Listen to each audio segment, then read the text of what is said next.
Pessoal, boa noite para quem chegou aqui depois que a gente já tinha iniciado um pouco. A gente vai já, então, para a palestra. Eu vou o professor Gil. Boa noite, professor, de novo. Então, o professor Gil Luciano é licenciado em Ciências com habilitação em Química pela Universidade Estadual do Sudoeste da Bahia, especialista em Educação Inclusiva pela Universidade de Castelo Branco do Rio de Janeiro, mestre em Química Analítica pela Universidade Estadual do Sudoeste da Bahia e doutor em Química Analítica pela Universidade Federal da Bahia. Atualmente é professor adjunto da Universidade Federal do Recôncavo da Bahia, aqui no Centro de Formação de Professores, o nosso campus de Amargosa, e desenvolve projetos de pesquisa e extensão nas áreas de Química Analítica, Química Ambiental e Ensino de Química. Então, professor, obrigada pela sua participação. Seja bem-vindo.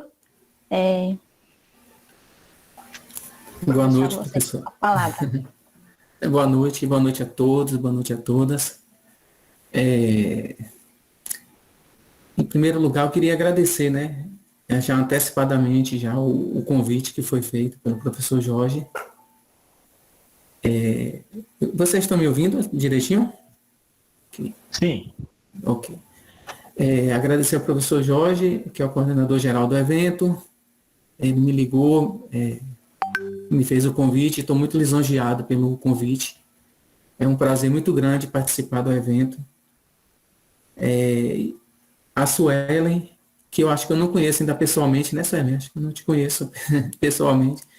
Veio essa pandemia aí, a gente acabou também, todo mundo se afastando, se distanciando, né? Acho que o termo melhor é esse. Ao professor Rodrigo de Paula, também, que é parte da organização, professor que apareceu aqui, que eu não tinha visto ainda. Tá de máscara, cara, velho.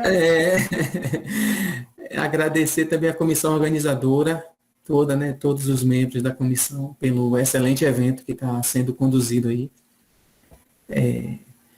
E a todos os presentes, né? Eu estou vendo aqui, estou muito feliz, contente aqui. Estou vendo que a sala está muito cheia. Eu nunca dei aula com a sala virtual com tanta gente, né?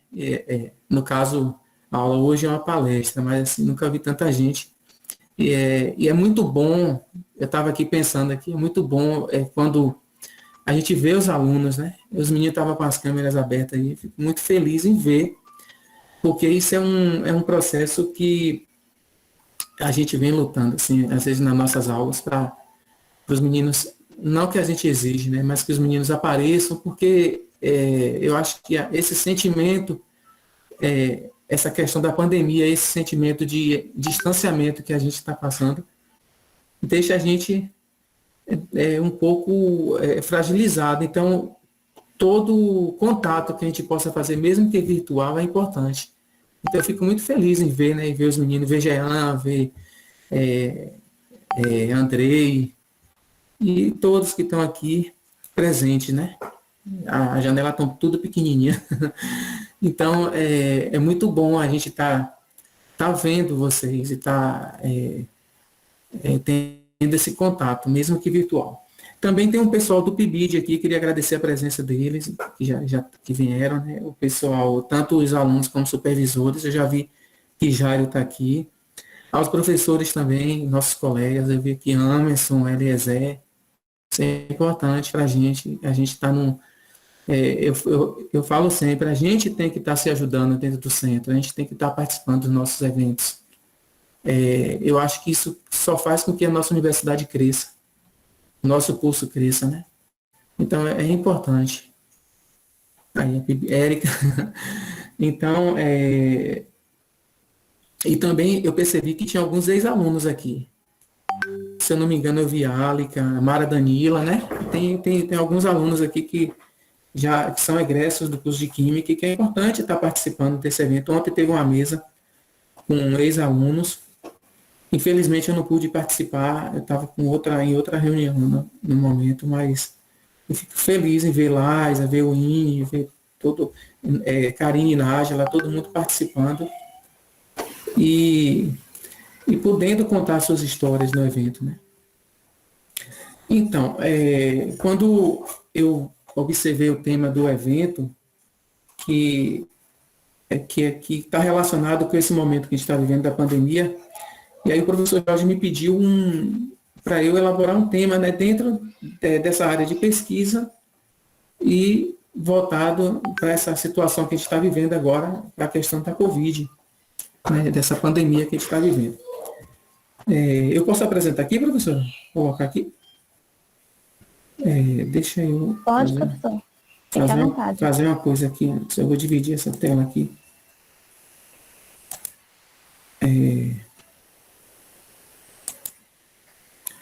Eu vou colocar aqui, vou fazer o compartilhamento. Deixa eu ver se eu consigo. Vocês estão conseguindo visualizar já? Sim, já está aparecendo. Sim, né? Pronto, então o professor Jorge me pediu um tema, eu pensei logo de cara, assim, na situação que a gente está passando, né, em relação à pesquisa. Não só agora com a questão da pandemia, como nos últimos anos. É isso que eu vou tentar mostrar a vocês, qual a relação que a pandemia causou, o impacto que ela causou nas nossas vidas acadêmicas, e especialmente na pesquisa. E também eu vou fazer uma contextualização inicial falando dessas trajetórias de pandemia, fazer um resumo para a gente poder entender como é que a gente chegou, como é que a gente está nesse momento atual, né? E como é que a gente está envolvido com isso. Então,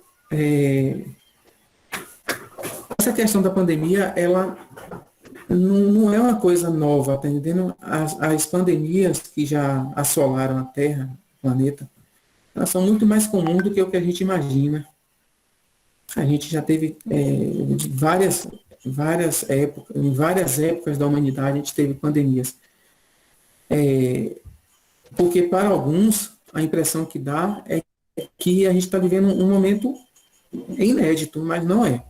Aqui tem uma imagem que mostra 3 momentos de pandemia diferentes aí, que a gente vai falar agora, daqui a pouquinho, que é a peste negra, a varíola e a Covid, né?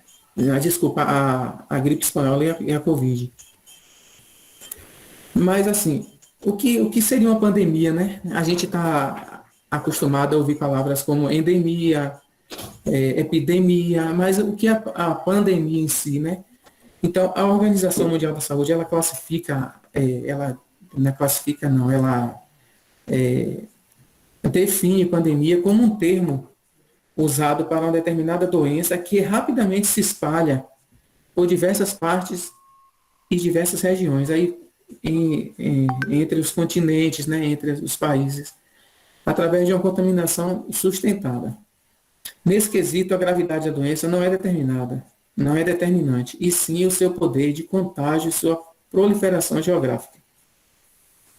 E aí, ao longo da história, a gente teve várias pandemias desde a época de Cristo, né? Inclusive, quando a gente assiste alguns filmes, a gente vê alguns males que acontecem com... Aqui eu coloquei alguns aqui. Essa primeira aí foi a peste de Antonini. Aconteceu entre os anos 165 e 180 depois de Cristo. E teve ela matou mais de 5 milhões de pessoas no planeta.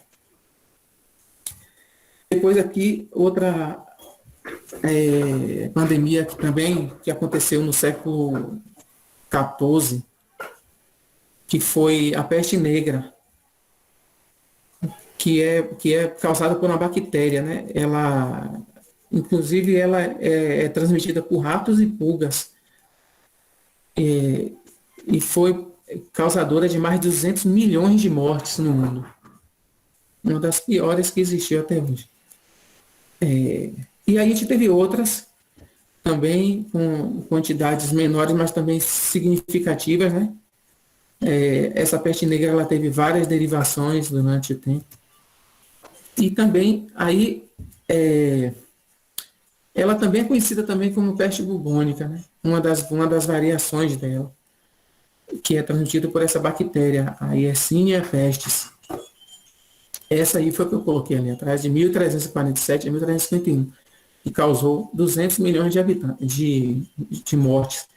E essa era uma das vestimentas que os médicos usavam para poder atender as pessoas que estavam enfermas, né? Uma outra pandemia causada também, a varíola, inclusive a doutora Natália Pasternak, da Unicamp, ela falou na CPI da Covid que é uma das pandemias que conseguiram controlar por vacinação, né?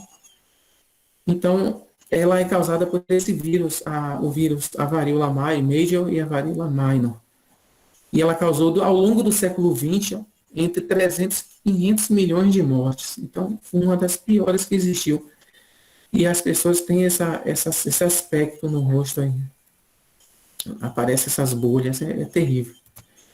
Uma outra também foi a tifo, né?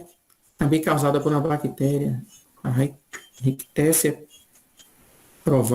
provazek, que aconteceu entre os anos de 1918 e 1922, que causou também 3 milhões de mortes. A gripe espanhola, que foi uma gripe que aconteceu no início também do século XX, e que acometeu muitos brasileiros na época. Eu vou falar dela especificamente daqui a pouquinho. Ela é causada pelo vírus influenza, esse mesmo vírus, o H1N1, que a população é vacinada anualmente, que é uma cepa, que essa agora é uma variação, né? E ela causou cerca de 50 milhões de mortes no mundo inteiro. As pandemias mais recentes que a gente tem conhecimento são essas aqui, que aconteceram do século XX para cá, que foi a gripe espanhola, que está ali no começo, causada pelo H1N1. A gripe suína também, que foi nos anos de 2009 e 2010, eu acho que alguns de vocês recordam dessa gripe, né? Que é transmitida por porcos, foi iniciada lá uma variação de um vírus no porco. E essa outra aqui, ó, a SARS-CoV-1, ela já existiu. Esse SARS-CoV-2 é uma variação do SARS-CoV-1, né? Que foi entre os anos 2002 e 2003. Ela não teve uma repercussão tão grande como essa agora, porque ela foi controlada mais fácil, né? Aí você tem o Ebola, que também foi, a gente ouvia, eu mesmo, quando teve a pandemia do Ebola, eu fiquei muito assustado, que é uma doença que ela mata em poucos dias, ela é muito terrível, ela é muito agressiva, né? E agora, em 2019 para cá, a gente está vivenciando esse momento terrível com a Covid-19 causado por esse vírus, o SARS-CoV-2, né? E aí tem várias hipóteses de origem desse vírus que pode ter iniciado, né? Então, eu vou focar um pouquinho na gripe espanhola para vocês, que depois eu vou fazer uma relação com a gripe espanhola com a Covid, para vocês verem que muita semelhança existe.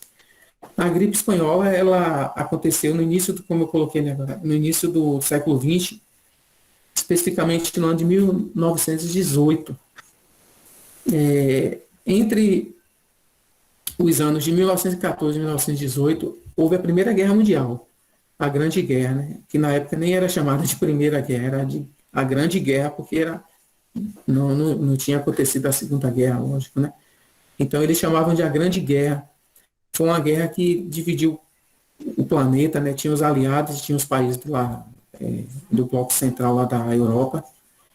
E quando a guerra acabou em 2018, no final de 1918, há 100 anos atrás aproximadamente, as pessoas que estavam participando da guerra voltaram para os seus países.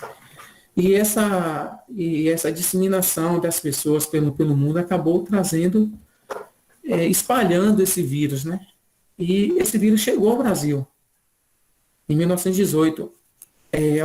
Alguns registros contam que esse vírus chegou quando com as pessoas que estavam nesse navio aí, o navio Demerara, que saiu de Liverpool e veio para o Brasil, e ele desembarcou, atracou, né, em Recife, depois em Salvador e depois no Rio de Janeiro. E daí começou o espalhamento, né, desse vírus. Ele passou por Liverpool e Lisboa, né, depois ele veio aqui para o Brasil. E na época a gente observa que várias notícias, que as pessoas já estavam acometidas e ainda não se sabia direito que vírus era esse, né? Então, nesse navio tinham 72 pessoas e já chegaram algumas pessoas mortas nesse navio, que eles contam aqui nessa reportagem. Então, a partir daí, houve a disseminação desse vírus pelo Brasil, um vírus que chegou a matar 35 mil pessoas na época. Aí vocês pensam assim, é um número baixo, mas na época a população do Brasil era em torno de 28 milhões de habitantes, é quase 10 vezes menor que tem hoje. E também as pessoas não se locomoviam tão facilmente como se locomovem hoje, né? Mas assim, em comparação à época, foi um número enorme de pessoas, né, afetadas. E o Rio de Janeiro foi um dos estados que mais sofreram, né? Isso aqui é uma notícia do jornal Gazeta de Notícias, que falava que o Rio era um vasto hospital. Então, eles colocam a invasão da influenza espanhola. E tinha uma coisa curiosa que estava acontecendo naquela época, que todos os jornais estavam noticiando, que era o descaso do governo, né? Então eles falavam, a desídia criminosa do governo, o povo sofre de horrores, tal. Aí pedindo socorro, aí não há médicos, não há remédios, é preciso demiti-lo. Então o povo estava questionando como o governo estava encarando essa questão dessa chegada desse vírus ao Brasil. Aqui um outro jornal também que fala da grande epidemia, né? As providências do governo de muito pouco valeram até agora. Então, o governo estava se baseando na época também em muita coisa empírica, né? Muita coisa da crendice popular, aquela coisa toda, não estava acreditando ainda nesse vírus e acabou causando todo esse. Campeonato de futebol foram suspensos, carnaval foi suspenso. E no ano de 1918, o Brasil era comandado por um governante. Tinha esse presidente que foi eleito nessa primeira república do Brasil, né? De 1889 até 1930, a gente teve a primeira república, e as pessoas eram os presidentes eram eleitos por votos masculinos, homens de mais de 21 anos de idade. E esse presidente aqui, o conselheiro Rodrigues Alves, ele tinha sido prefeito de São Paulo no início dos anos 1900. Inclusive, ele é o fundador do Instituto Butantan, que hoje produz essa vacina para a gente. De 1902 a 1906, ele foi o presidente do Brasil. Depois, em 1918, ele ganhou a eleição. Foi o primeiro presidente eleito para 2 mandatos. Só que ele ia tomar posse em 1919. Mas, infelizmente, a gripe espanhola acometeu ele e ele faleceu. Então, ele nem chegou a tomar posse. Ele foi uma das vítimas da gripe espanhola. E aí teve toda uma repercussão nacional, né, porque ele não pôde assumir, e acabou que o presidente Francisco, né, o nome dele completo é Francisco de Paula Rodrigues Alves, ele não assumiu. E aí o vice dele assumiu. O presidente no Brasil na época era Venceslau Braz, aí o vice foi Delfim Moreira, assumiu. Só que a gente sabe que até completar 2 anos, se o presidente sair, tem que ter novas eleições. Então teve novas eleições, Delfim Moreira assumiu um determinado tempo, e depois Epitácio Pessoa ganhou e foi eleito presidente do Brasil e ficou até 1920, onde foi declarado o fim da pandemia, né? Já tinha acabado a pandemia. Então, a gente teve, na verdade, 3 presidentes do Brasil nessa época. E aí, o que é que isso tem a ver com a gripe espanhola, né? É que passaram vários presidentes, e na época existia os ministros da saúde, né? E como tem hoje, só que eram denominados, eles não eram denominados ministros, né? Eram secretários de saúde. E a gente teve um primeiro-ministro, que foi esse Carlos Seixas, que foi muito criticado. Olha as semelhanças com o que está acontecendo hoje, né? Ele ficou e ele resistia. Ele fez muito, né? Ele abriu hospitais, leitos, só que em alguns casos ele resistia também. E aí, o que é que aconteceu? No final dos anos 1918, ele saiu e entrou por conta da pressão que estava sofrendo, tá, o próprio governo, e entrou Carlos Chagas, que é muito conhecido da gente, né? Cientista, descobridor de doenças, tal, e Carlos Chagas trabalhava também no Instituto Oswaldo Cruz, que também foi um dos pioneiros a trabalhar com ciências e com estudo de desenvolvimento de vacinas, aquela coisa. Então, Carlos Chagas assumiu e conseguiu controlar, no final dos anos 1918, a disseminação desse vírus através de conscientização e de campanhas, né, também, né, e de criação de hospitais e de leitos. Apesar de que ele foi muito criticado também na época, por conta de que ele já pegou, alguns diziam que ele já pegou a pandemia controlada. E aí, aqui é uma das atitudes, né, que eles tomaram na época, isso aqui está no Estadão, que foi algumas orientações para o povo. Por exemplo, evitar aglomerações, principalmente à noite, não fazer visitas, tomar cuidados higiênicos com o nariz e com a garganta, inalação, aquela coisa toda que a gente sabe que tem que fazer. Então, essa orientação feita por ele foi importante e ele saiu como um dos grandes cientistas, né, da época, um dos grandes ministros, grandes pessoas que conseguiram controlar a gripe espanhola aqui no país. Aqui foram alguns também recortes de jornal, de alguns remédios que eles usavam também na época, assim como hoje também a gente vê. Esse aqui é um remédio profilático curativo Oxform, né? Que era a base de cloroquinona, muito parecido com a cloroquina que a gente tem hoje. E aí eu vou dar um salto agora para a questão, para essa enfermidade que a gente está vivendo agora, que é a Covid-19. A Covid-19, ela teve o seu epicentro, né, seu auge, o início dela foi na China. E nessa região de Hubei. Na região de Hubei, nessa província de Hubei, localizada no centro da China, tem uma cidade conhecida como Wuhan. E nessa cidade, uma cidade com 11 milhões de habitantes, que para a China é uma cidade considerada uma cidade pequena, né? Um país com quase 2 bilhões de habitantes. Então, é uma cidade, dentro dos parâmetros chineses, uma cidade pequena. Então, nessa cidade teve o primeiro grande foco, né?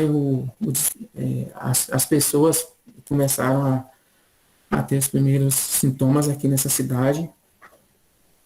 E aí ela se disseminou para a Europa rapidamente, principalmente para a Itália, depois para a França e Portugal, Espanha, enfim, né? Ela foi se disseminando para toda a Europa.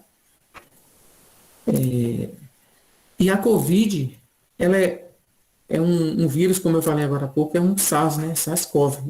Ele é conhecido popularmente como coronavírus por conta daquela corona que ele tem ao redor do seu corpo, que é formado por proteínas, tal, e que dá se assemelha àquela corona que tem no Sol, quando tem aquele círculo ao redor do Sol. Então, a SARS, né, que é a Síndrome Respiratória Aguda Grave, que é uma sigla em inglês, ela veio apareceu no planeta aí. Existem muitas hipóteses, né? Alguns citam que ela surgiu, que ela não surgiu na China, alguns falam que não foi lá. Alguns falam que foi um vírus fabricado em laboratório, outros falam que foi um acidente. Ele tem essa configuração aí. O que é que esse vírus trouxe? Trouxe para a gente, né, um número imenso, um número enorme de pessoas acometidas com essa doença, que o principal sintoma é a falta de ar. A pessoa fica como se estivesse sufocada, né, embaixo d'água. Então, os hospitais começaram a ficar extremamente lotados, os leitos não começam, a gente ainda está vivendo isso, infelizmente, no Brasil, os leitos não estão dando conta. As pessoas começaram a mudar seus hábitos, a usar máscara, a usar álcool gel com frequência, a se distanciar, que foi uma coisa horrível também para a sociedade, né? E, infelizmente, o número de mortes, né? Um número de mortes imenso. Chegou a momentos que os cemitérios não cabiam mais, os carros funerários não estavam dando conta. E a esperança da gente é a vacina, né? Como a professora Natália Pasternak, a doutora, falou. O vírus se cura com vacina. Então a gente precisa de vacina. E mais tarde eu vou falar a vocês como é que está esse status de vacinação no Brasil hoje, que ainda está muito baixo. Então a gente tem essa esperança de que a gente consiga vacinar a nossa população e que a gente possa estar já fazendo alguns eventos, como os europeus estão fazendo agora na Eurocopa, né, com os estádios tudo já cheio. Quais são as semelhanças entre essa gripe? A gripe espanhola e a Covid? A rápida disseminação. Então, da mesma forma que ela se disseminou aqui em 1918, a partir daquelas viagens marítimas, a Covid ela teve uma proliferação muito mais rápida, por conta, principalmente, da nossa forma de locomoção atual, né, que a gente tem hoje muito mais possibilidades de fazer viagens do que naquela época. Então, foi uma coisa assim, 2, 3 meses, o mundo todo já estava acometido com esse vírus. Os hospitais, né, daquela época também ficaram extremamente lotados e eles não tinham tanto recurso como a gente tem hoje. Então, as pessoas praticamente, quando eram acometidas com essa enfermidade, elas não conseguiam se salvar. E a gente sabe que o H1N1 até hoje, se você não vacinar, ele causa problemas e muitas mortes no Brasil.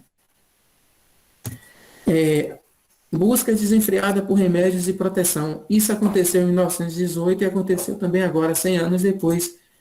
Então aí eu coloquei agora há pouco o comprimido de cloroquinino. Eu falei quinona, né? Cloroquinino. Uma propaganda para o povo tomar. Hoje a gente tem aqui, propagado pelo governo federal, o kit Covid, que ainda é distribuído. E a gente sabe que, a gente já está provado por A mais B, que a cloroquina, a azitromicina e a ivermectina, ela não combate o vírus da Covid. Pelo contrário, ela pode causar problemas piores. Inclusive, não se sabe a interação medicamentosa entre esses três compostos. Ainda não se conhece. Então, um medicamento que é usado para se tratar, às vezes, infecções por bactérias. Então, você vê que existe, do mesmo modo que aconteceu em 1918, aconteceu agora com o governo tentando burlar, né, tentando procurar um atalho para poder resolver o problema. Aqui eu tenho uma evolução de mortes pela Covid e eu queria salientar aqui que a população idosa é a mais afetada, tá vendo? Aqui tanto em 2020 como agora em 2021. Então, você vê aqui que mais de 70% das pessoas acometidas com esse Apesar de que agora, recentemente, com essas variações dos vírus, como o professor colocou lá na palestra o professor Luiz colocou na palestra de abertura, existe várias ramificações desse vírus e algumas extremamente letais, que está cometendo agora, está atingindo, né, as pessoas com a faixa etária mais baixa. Então, ainda não está no momento da gente relaxar, da gente fazer brincadeira. A gente está no período de festa agora. São João, a gente tem que ter muito cuidado, porque sempre depois desses períodos os gráficos aumentam. Aqui eu trouxe um gráfico de 1911 a 1917, de duas gripes, da H1N1 e uma comparação entre as pessoas que sofreram com H1N1 e pessoas que sofreram também com a peste bubônica. E a gente vê que a faixa etária atingida, aqui tem um pico em torno de 25, em torno de 30 anos, e tem um pico aqui, você vê que o maior, a faixa mais acometida é a partir dos 60 anos. Então, são infecções bem semelhantes e que atingem geralmente a mesma parcela da sociedade, né? Um outro gráfico interessante é esse aqui. Esse aqui não foi. Esse aqui foi na Inglaterra, mostrando que esses vírus eles têm ondas. Então a gente tem aí a primeira onda em que o vírus que aconteceu, que aqui foi em 29 de junho de 2018. Depois a gente teve outra. Teve outra onda no final de 2018 e outra em 1918 e depois 1919. Uma terceira onda. O que é que isso tem a ver com a gente? A gente está agora, no mundo, a gente teve a primeira e a segunda onda e está começando a terceira onda em alguns países. Hoje, por exemplo, ontem, a Índia passou a ser o país com o maior número de mortes do mundo. O Brasil hoje tem uma média de mortes 4 vezes maior do que a média mundial. Então, a gente provavelmente não vai ter nem esse espaço entre a segunda e a terceira onda. Provavelmente a gente vai passar para a terceira onda imediatamente. E alguns especialistas já falam que o Rio de Janeiro já está na terceira onda e provavelmente vai passar para a quarta onda agora no segundo semestre. Então, são semelhanças que são muito importantes a gente observar. E a gente pensa o seguinte, a gente está em 2021 e as coisas, o conhecimento, a informação, ela não deveria ser mais disseminada, ser mais rápida, né, a cura, mas infelizmente, aí eu trouxe novamente aqui mostrando como é que foi a situação do Rio de Janeiro, né, na época aí. Aqui é um recorte de uma revista chamada A Careta, onde eles falavam, eles culpavam a Alemanha por ter perdido a Primeira Guerra, de ter colocado, reparem, em nossa opinião, a misteriosa moléstia foi fabricada na Alemanha, carregada de virulência pelos sabichões teutônicos, engarrafada e depois distribuída pelos submarinos que se encarregavam de espalhar as garrafas perto das costas dos países aliados, de maneira que, levada pelas ondas para as praias, as garrafas espalhadas por gente inocente espalham terrível morbus por todo o universo, dessa maneira obrigando os outros a permanecerem neutros, os neutros a permanecerem neutros. Então, uma das colocações da época é que a Alemanha tinha feito isso de propósito, né? E engraçado que a gripe espanhola, ela não surgiu na Espanha, né? Ela surgiu nos Estados Unidos, já existe comprovação disso. Só que eles esconderam isso e os primeiros casos divulgados foi na Espanha. Então ela ganhou esse nome. Inclusive os espanhóis não gostam que chame a gripe de espanhola, né? Ninguém gostaria, né? Aqui em 2021, 2020, a gente também continua com a mesma coisa, né? O governo chamando a gripe de gripezinha, dizendo que não está nem aí, estimulando as pessoas a não usarem máscara.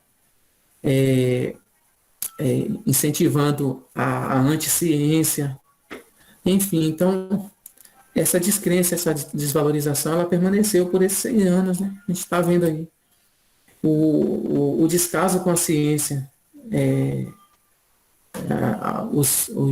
alguns seguidores do governo acreditam que a Terra é plana, imagine, e a gente tem hoje no Ministério da Ciência e Tecnologia um astronauta, um astronauta, Marcos Pontes, que eu lembro que no início nos anos 2000, eu assisti a viagem espacial do primeiro astronauta brasileiro, e a pessoa fica ouvindo isso e batendo palma, ou então quieto, né?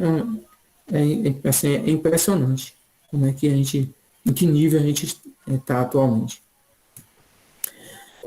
O mundo também parou, né? Nas duas pandemias, a gente tinha cidades vazias. Tinha dia aqui em Amargosa que a gente saía, cidade extremamente vazia. A Avenida Paulista em São Paulo, gravações feitas lá sem ninguém, todo mundo com medo, né? Apavorado. A crise no sistema funerário também. Não tinha onde enterrar as pessoas na época, não tinham carros para transportar as pessoas. Os hospitais lotados, né? Com a Covid também é um sinal aí. A gente vê o desespero, hospitais com 112, 120% de ocupação. Aí, mas como é que pode ter 120% de ocupação? É porque além dos leitos destinados para a Covid, outros leitos também de outras doenças foram destinados. A crise no sistema funerário, né? Várias cidades tiveram que aumentar seus cemitérios. E o pior de tudo, o desespero e o cansaço e dos médicos, né? Esses profissionais que muitos deles faleceram nesse período. E em alguns momentos eles entraram em desespero, em crise mesmo, total, porque não sabia para onde. Você chega no hospital com várias pessoas morrendo e várias pessoas do lado de fora também querem entrar para poder se cuidar e você não puder fazer nada, você é impotente diante de uma situação dessa. Então, uma menção aqui honrosa a todos os profissionais da saúde, né, que lutaram e que estão lutando aí e arriscando suas vidas, né.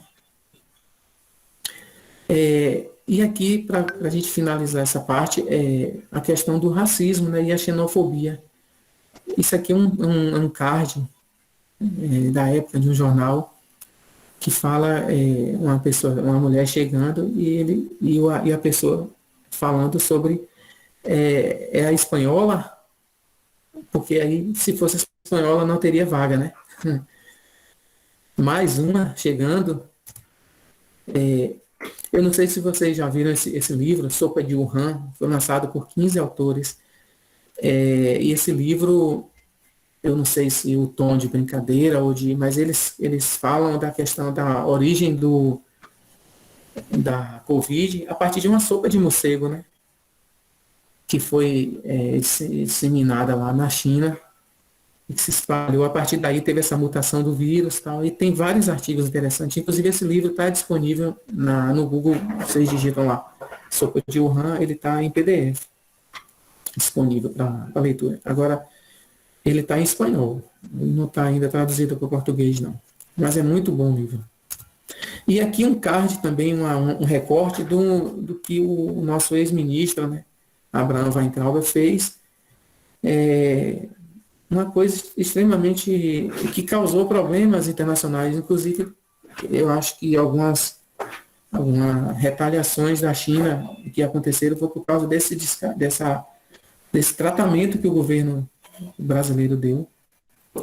Então ele faz uma charge aqui, um comentário, usando a capa de uma revista de Maurício de Souza, que inclusive já falou que isso não é dele, falando que, usando como se fosse Cebolinha que estivesse falando, e que eles estão fazendo um plano infalível para dominar o mundo, e pergunta quem é o amiguinho que está ajudando eles, o amiguinho chinês, eles estão em cima do muro da China, da muralha da China.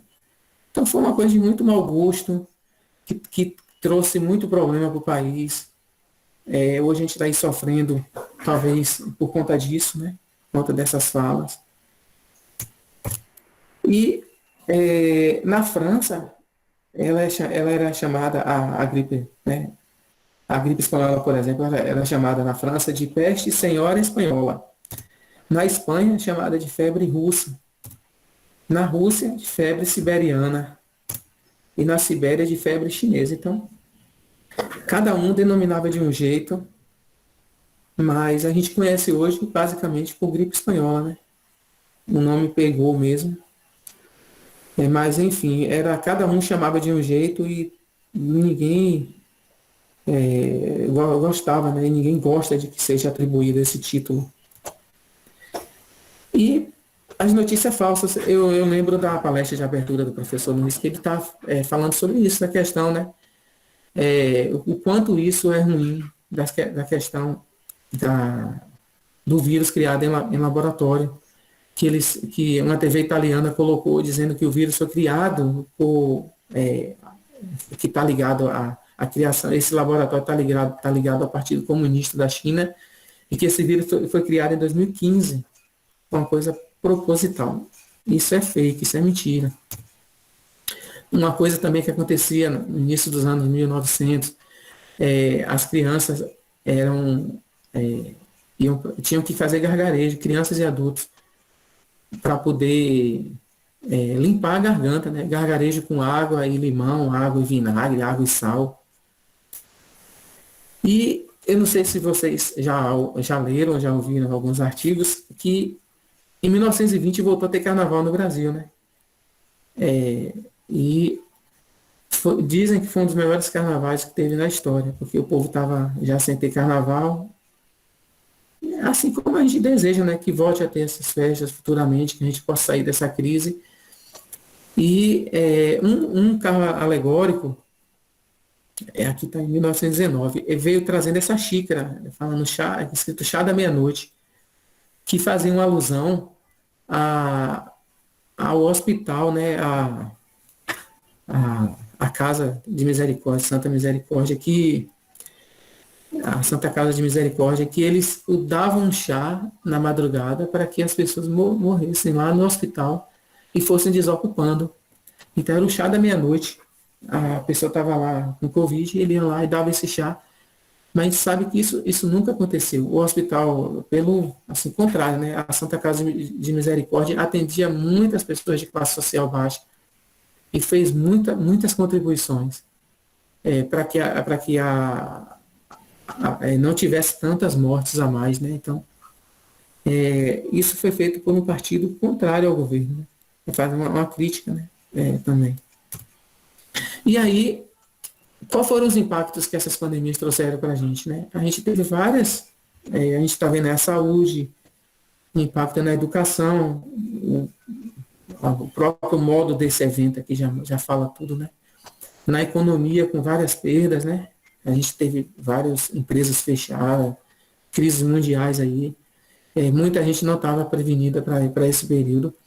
Teve crise na ciência, e dentro da ciência eu vou destacar aqui a crise na pesquisa, né?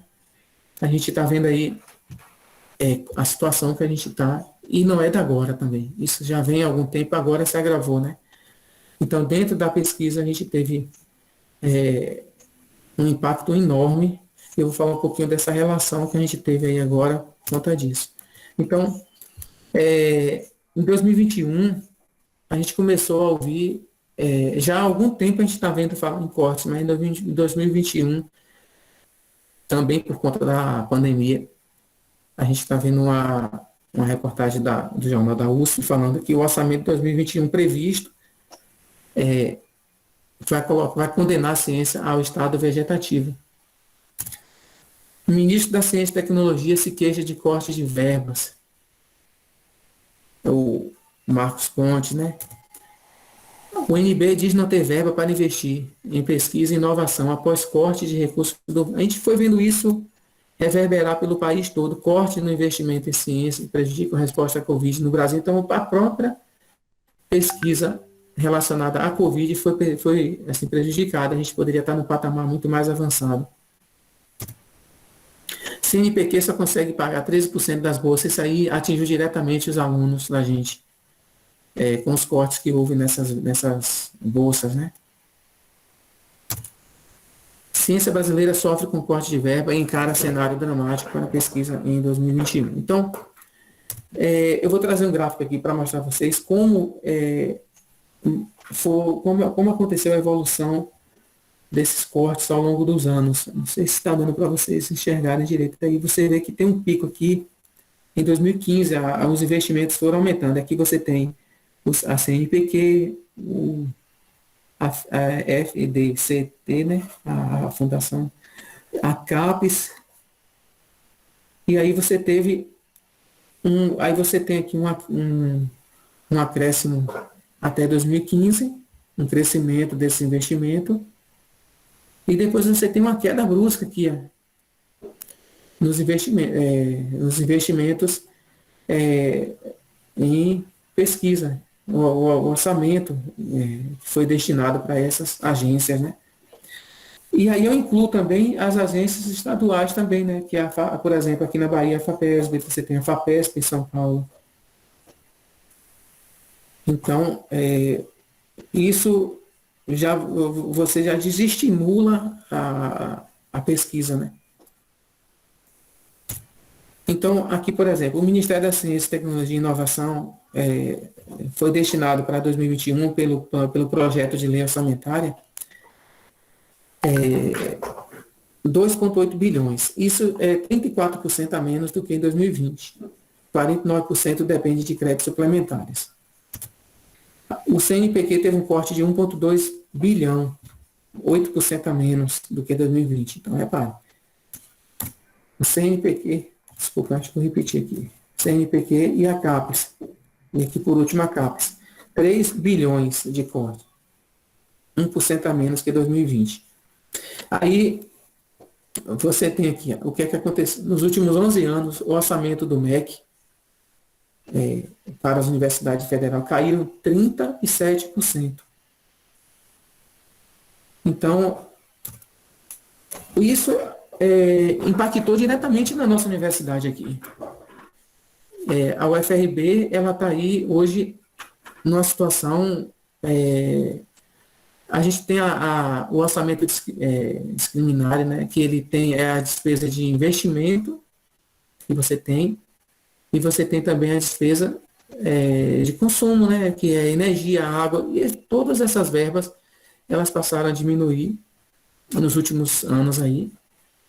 E os reitores estão de mãos atadas, né, não sabem para onde recorrer. Isso tudo são, talvez, estratégias para enfraquecer, porque a impressão que dá é que as universidades são rivais, é um grande problema para o governo federal, né? E aí tem uma nota da reitoria agora do mês de maio, onde eles colocam, inclusive o reitor, o professor Fábio Josué, ele foi para a televisão, já falou isso nos jornais, um corte de 22,8% para o orçamento de 2021. E aí, quando você pega esse orçamento discricionário, aí você tem aqui, você tem o custeio, né, aí você tem aqui o Plano Nacional de Assistência Estudantil, que está diretamente relacionado com a PROPAI. Então, você tem aqui uma diminuição de um corte de 1 milhão, 2 milhões aproximadamente. E aí vocês, agora, alunos, vocês se perguntam assim, vocês começam a relacionar por que teve menos bolsas esse ano. Desde o ano passado a gente está vendo já, aliás, há alguns anos, né? A gente está vendo aí, tanto nos programas que a gente coordena aí, o PIBID, o Residência, os cortes que está havendo de bolsa. E investimento, estava previsto aí de 7 milhões, cortaram 423 mil, que dá um total de 11 milhões a menos de arrecadação, né, de verbas para a universidade. E aí tem foi aprovado no início desse ano uma lei que coloca uma parte dessa verba ainda sob supervisão. E o que é que significa? Significa que do dinheiro que seria previsto para o ano que vem, uma parte já foi liberada, né, vai ser liberada, e uma parte fica sob supervisão, que pode ser que ainda nem chegue aqui. Então, daquele total lá, 11 milhões vai ser liberada para custeio e 17 milhões ainda está aprisionado, está preso lá na mão do governo. E não sei se eles vão liberar isso aos poucos ou se os reitores vão ter que apresentar propostas ou alguma coisa para poder, para que esse dinheiro volte, né? E aí você tem aqui a PROPAE, aqui o Plano Nacional de Assistência Estudantil. Dos 7 e poucos milhões que estavam lá destinados, você teve um corte aqui, você teve uma supervisão aqui, sob supervisão de quase 4 milhões e meio. Então, o que é pior pode ficar ainda pior ainda. O que já está ruim pode ficar pior ainda. E aí você tem que o hospital universitário, os investimentos, que nem... Um total sob supervisão de 21 milhões, que esse dinheiro nem pode ainda chegar. Isso vai impactar ainda mais nesse corte, né? O corte que estava previsto em 22 pode aumentar para mais ainda. Você nem pode, eles não podem nem ver esse dinheiro daqui para o final do ano. E aí a gente fica se pensando, né? A gente fica pensando como é que a universidade vai se sustentar, como é que esses protocolos que a gente está lutando tanto para ser implementado, o professor Jorge sabe disso, que a gente está criando esses protocolos, como é que isso tudo vai ser implementado na universidade para a gente retornar presencialmente ou semipresencialmente, se não tem recurso? Como é que vai lavar as salas? Como é que vai lavar os ônibus? Como é que vai implantar álcool gel nas escolas, nas universidades, para a gente poder voltar, né? Então, tudo indica que isso é uma estratégia para a gente manter esse ensino remoto, que é mais cômodo, e provavelmente alguns cursos passarem a ser totalmente remoto. O entendimento que a gente tem é isso, né? Mas a gente sabe que na universidade não funciona assim. A gente precisa estar presente, a gente precisa estar na prática. Vocês todos estão vendo aí a situação que a gente está passando. Aqui é um comparativo do corte de verbas das universidades baianas, federais baianas. Quando o jornal O Correio fez essa pesquisa, ainda não foi fornecido a da Universidade Federal do Vale do São Francisco e nem o IF baiano. Mas dá para a gente ter uma ideia aqui, no total foram mais de 65 milhões de cortes na Bahia.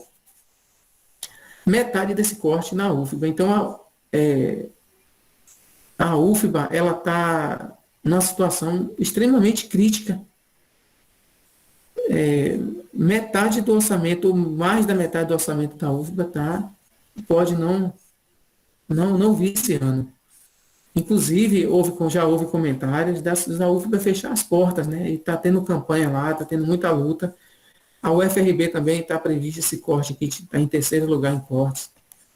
A UFOB também, aqui, tudo as universidades passando por essa situação complicada. E aí, um dos casos mais críticos no Brasil, que é o UFRJ, que eu acho que o professor Jorge conhece, é o UFRJ, mais do que a gente, que está ameaçando mesmo, já saiu a notícia que o UFRJ não tem condições de se manter com o orçamento atual. Então, tudo indica, a perspectiva, e a gente espera que não seja assim concretizado, mas tudo indica que a UFRJ vai fechar as portas se continuar com essa queda aí de investimentos. E o que é que isso implica para a gente na pesquisa, né? Falta de insumos, falta de equipamentos, o próprio investimento em pesquisas, as viagens, participação em eventos. Então, isso tudo vai impactar na nossa vida acadêmica e na de vocês, diretamente. A gente não vai ter como desenvolver as nossas pesquisas com os recursos que a gente tem atualmente. A gente vai solicitar os nossos reagentes, a gente vai trabalhar com o que tem lá, e quando acabar, provavelmente não vai ser reposto, e a gente vai ficar trabalhando no futuro aí nessa tendência apenas com questões teóricas. Mas o que é que acalenta a gente? O que é que traz para a gente? É que a gente está lutando, a gente está brigando, vocês estão aí lutando, vocês estão participando, a gente tem uma participação muito grande de alunos nas nossas aulas. A gente sabe que vocês estão querendo voltar, a gente ouve muito isso nas nossas aulas. A gente sabe que o aprendizado não é o mesmo, que a interação não é a mesma. E aí já houve várias manifestações no país, né? Um país sem ciência é um país sem futuro. Tá provado isso. O governo está tratando a educadoria, então pouco está se fazendo, né? Pouco está se investindo. Educação é liberdade. Aí a gente tem várias manifestações que a gente pode ver. E a educação derruba mitos, né? A gente tem fé que essa é uma fase difícil, é uma fase lenta de uma reação química, né? Como a gente fala, né? Mas que a reação ela vai, a gente vai voltar, a gente vai ocorrer uma reação, a gente vai conseguir superar esse momento. A expectativa é que isso aconteça, que a gente possa voltar em breve nas nossas atividades e que a gente tenha a possibilidade de fazer pesquisas, porque imagine aí, se a gente tivesse condições, se a gente não tivesse tido esses cortes, o quanto de pesquisa na área da Covid a gente não podia estar desenvolvendo, dentro da própria química também, quem sabe não tem compostos químicos, marcadores, compostos que bloqueiam o vírus, enfim, só é possível fazer ciência se tiver investimento, a gente precisa de investimento, a gente precisa de credibilidade, precisa de que eles acreditem na gente. Então, para começar a finalizar aqui, eu queria mostrar para vocês, eu queria me solidarizar aqui com a situação atual do Brasil, né? Hoje o Brasil, ontem, esse dado aqui é de ontem, do Ministério da Saúde, ontem morreu quase 3.000 pessoas no Brasil. Então é um número absurdo, gente. A gente está com em torno de 8 vezes mais do que a média mundial. E o Brasil está se aproximando de 500.000 mortes. O mundo já tem 3.000, quase 4 milhões de mortes. E a gente pensa aí com tanta tecnologia, tanta coisa que a gente tem hoje disponível, por que a gente está nessa situação, né? Por que a gente chegou nessa situação? E isso talvez seja uma resposta.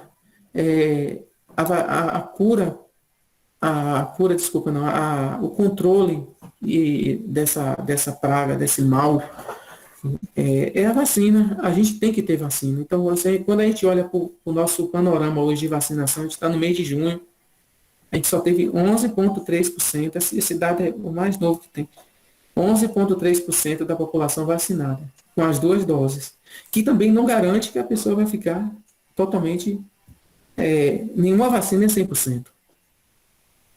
E 57 milhões de pessoas foram vacinadas com a primeira dose.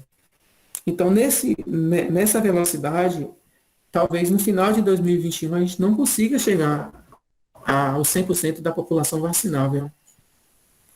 Então, é muito crítico isso e a gente tem que lutar, a gente tem que cobrar dos governantes, cobrar Eu estava vendo um gráfico aqui do Ministério da Saúde que são ondas, você vai aumentando e diminuindo o tempo todo, então porque chega momentos que a gente fica sem vacina totalmente, porque os insumos não chegam ao Brasil, a gente não tem possibilidade, a gente está começando a produzir esses insumos agora lá no Instituto Butantan, o insumo próprio brasileiro, né, o IFA brasileiro, mas isso vai demorar, e está a passo de tartaruga, a gente deseja que isso não aconteça, para a gente evitar esse número de mortes, a gente caindo aí, cada dia que passa, a gente cair mais. Eu sei que todo mundo aqui, praticamente, conhece alguém próximo que faleceu por causa dessa doença. Então, é um sentimento muito triste, né?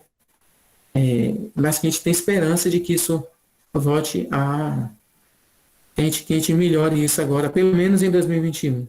Que as pessoas abram os olhos aí, os governantes consigam reverter isso aí. Com muita briga e muito trabalho, né, para a gente poder. E, para finalizar, eu queria dar os parabéns, amanhã, dia 18 de junho, a todos os químicos, né? Todos que estão presentes, todos que fazem desse ramo da ciência um ramo importantíssimo. E as contribuições que a química já deu para o planeta são enormes, né? A gente teve diversos cientistas célebres contribuíram e que continuam, e seus ensinamentos continuam colaborando e formando novas pessoas. Então, amanhã é o dia do químico, o dia do encerramento do evento. Então, eu queria deixar os meus parabéns para todos os químicos e que a gente lute, né, por dias melhores por vir. E para finalizar, eu vou colocar aqui uma frase de Sócrates que fala que a vida sem ciência é uma espécie de morte. Né? A gente não pode viver sem ciência, a gente precisa da ciência, a ciência tem que estar em nosso cotidiano, tem que estar em nossa vida. Então é isso, eu gostaria de finalizar aqui agradecendo de novo à comissão organizadora, a professora Suelen, o professor Jorge, o professor Rodrigo, todos os alunos envolvidos, a todos que puderam participar daqui desse evento, que estão participando, né, diretamente do evento. E vamos abrir um momento agora, se alguém tiver alguma dúvida, alguma pergunta eu puder responder, a gente vai discutindo aí e conversando. Obrigado.